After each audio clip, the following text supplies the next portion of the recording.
Weeks after it looked like we were getting back to normal, a change of course by the CDC tonight. Good evening and thank you for joining us. I'm Carlo Cicchetto. And I'm Jesse Pagan. The Centers for Disease Control and Prevention has released new recommendations saying even fully vaccinated people should once again mask up indoors in those parts of the U.S. where COVID cases are surging. San Diego County is considered one of those areas. County leaders are now recommending people wear masks, though it's not an order yet. The CDC says all teachers, staff, and students grades K through 12 should wear masks indoors at the start of the school year. And following in the footsteps of the University of California system, all California state campuses will require students and staff to be vaccinated this fall. We'll have more on those new mask recommendations in just a few minutes. But first, News 8's Steve Price tells us about the latest efforts to get the vaccine approved for kids 11 and under. Clinical trials are already underway by both Moderna and Pfizer to get the COVID vaccine approved for children under the age of 12. In fact, Pfizer is hoping to have approval as early as this fall for children ages 5 to 11. But just this week, the FDA said that both companies need to enroll more children into their studies, and it's not clear if that will delay the approval timeline. The goal is to eventually get the vaccine approved for ages 6 months and up. But doctors know for any medication or vaccine, the younger the child, the trickier it is to make sure they're getting the right dose. When they get sick, the dosage that a pediatrician recommends for your child is always based on their age, on the condition, and you have to calculate it by their weight.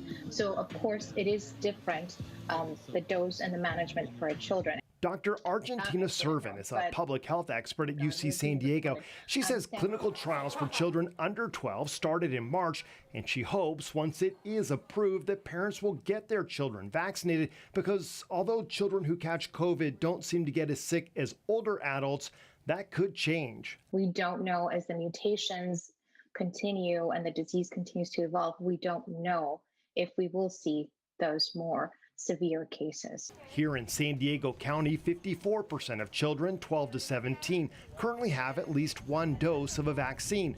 44% are fully vaccinated. Orange states in this map do not allow children to get vaccinated without parental permission.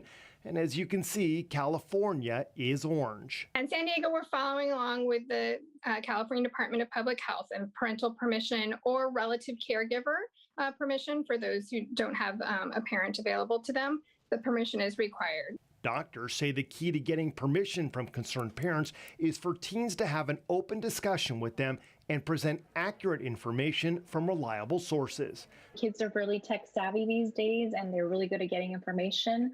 If I were a 15-year-old, I would go and talk to my parents and tell them, hey, this is the information that I found. This is why I think it's safe. And I am more scared of getting COVID than of getting the vaccine. Would you, authorize me to do this? What are your concerns? In Kearney Mesa, Steve Price, News 8. San Diegans are reacting tonight to the CDC reversing course on its mask guidance. Just today, the CDC director announced it's recommending that everyone in high transmission areas wear masks indoors, regardless of vaccination status. And now the County of San Diego has just released a statement recommending people follow suit here, though it's not yet been made mandatory. San Diego County is considered a high transmission area by the CDC. News 8's Heather Hope has more on how a local business is making mask adjustments.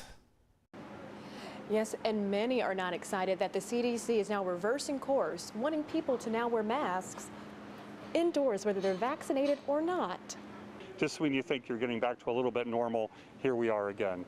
After weeks of the CDC suggesting fully vaccinated people could say goodbye to face coverings in most situations, the top doctors announce it's back to masking indoors for everyone, regardless of vaccination status, in high or substantial COVID-19 transmission areas. San Diego County and much of Southern California are all listed by the CDC on its COVID tracker map in high transmission red for total new cases per 100,000 people in the past 7 days. Masking right now, especially for those unvaccinated, is the temperature. We really do to drive down these transmissions in areas of high transmission. CDC Director Dr. Rochelle Walensky says new information shows the ability of the Delta variant to spread among vaccinated people, even though masking has remained a requirement indoors across California for unvaccinated people. But what's going to happen is that the places with less transmission are going to become high transmission if we don't wear masks. If they tell me to wear this mask again, I won't be happy with those people that caused this, the ones that didn't wear their masks and didn't get the vaccine. Grandmother and retired nurse Pat Holsabus always keeps a mask handy just in case. It's for the better good. I don't want my family to get it. Vaccination is not a solution to the problem. It is part of the solution to the problem. Masks are another part. Some San Diego business owners are starting to make adjustments. So we made the decision based on the announcement today and even earlier that we'll still remain fully masked as a staff here at Solari. Though it's hard after all of this time. Solari restaurant owner Randy Smerick in Liberty Station says it's truly been one thing after another in the pandemic. We came back again and then there were staffing issues and then we began to address that. Now we're back to worrying about masks. And as for restaurants and businesses now trying to enforce those to wear masks, many say they're just going to leave it up to the customers. They're going to require that their staff wear. But they do not want to get into the job of policing people in order for them to mask up. Heather Hope, News 8. Thank you, Heather. Today, a Coronado community organization apologized over last month's tortilla throwing scandal. The group, Inclusionado, issued a public statement acknowledging what they call, quote, disrespect and pain caused by the incident at the championship basketball game between Coronado High and Orange Glen High School from Escondido. Acknowledging there was wrongdoing is very important in the human experience for growth. Inclusionado says it's committed to restoring a respectful relationship between the two schools. The group was founded by students and community members last year. It's worth noting that not everyone in Coronado thought this was a racist act, and many thought the school board jumped to conclusions. The Coronado alumnus who brought the tortillas says it was tradition at UC Santa Barbara.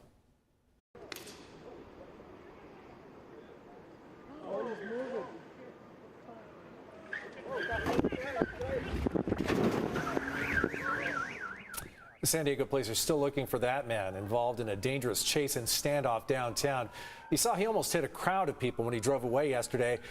And he did hit one of our News 8 SUVs. It started when police tried to pull him over for driving erratically. He eventually did stop, but would not get out of the car. When officers shot pepper balls at him to try and get him out, he just took off again. Despite that dangerous close call with the crowd nearby, no one was hurt. We now know the name of the man shot by police in the Talmadge area last week. Police say 22-year-old Jesus Salvador Valeta was killed after refusing commands to stop and drop a ghost gun. He was in a car with 3 other people that officers pulled over last Friday night near El Cajon Boulevard and 54th Street. Police say Valeta then ran, leading to the deadly shooting. Officers were looking for them for their suspected roles in 2 other shootings earlier that day. Prosecutors are charging the 3 other men in the car with Valeta's murder, as well as robbery, firearm assault, and criminal conspiracy.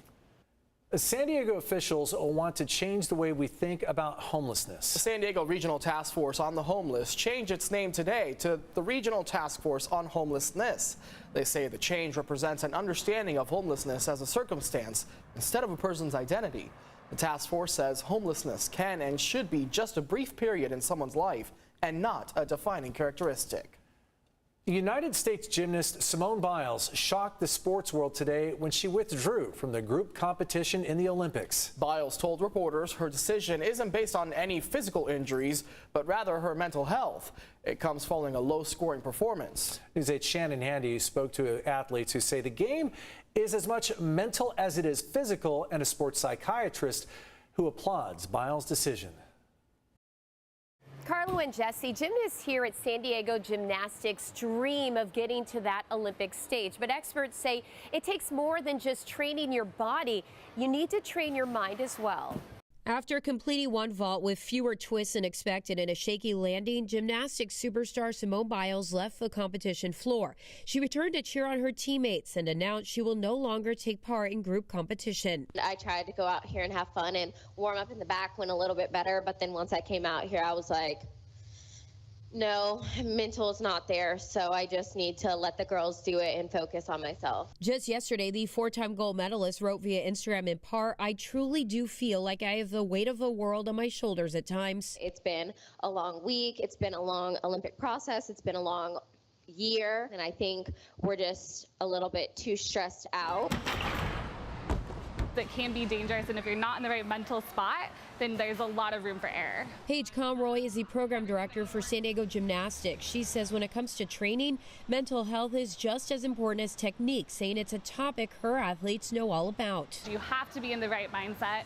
It is stressful. You are in a very anxious, vulnerable spot where you have to have these tools to be able to get you through that and be able to perform well mentally and physically. Conroy applauds Biles' decision. So does San Diego-based sports psychiatrist Dr. Michael Lardon. It just shows you, no matter how good you are, we still are the same type. We're all human beings, and we all can succumb to pressure. And the bigger the athlete, the bigger the pressure. In Biles' case, she dropped out not just for her own safety, but for the sake of her team, saying she didn't want to mess up their overall score. Dr. Lardon hopes by having someone like her or pro tennis player Naomi Osaka publicly speak about mental health, it normalizes it, allowing public perception to change. I'm always happy to see when an athlete speaks out and says, you know, I was suffering with XYZ and I got treated, I got better, because it brings it out of the dark. Since the announcement, Biles has received praise from around the world on social media. People are applauding her for talking about mental health. In fact, earlier today, she retweeted a woman who wrote in all caps, "Prioritize your mental health." And by the way, her team did win silver, and she could still decide to compete in the individual competition. Yeah, role models can teach us a lot of different lessons. Very much so.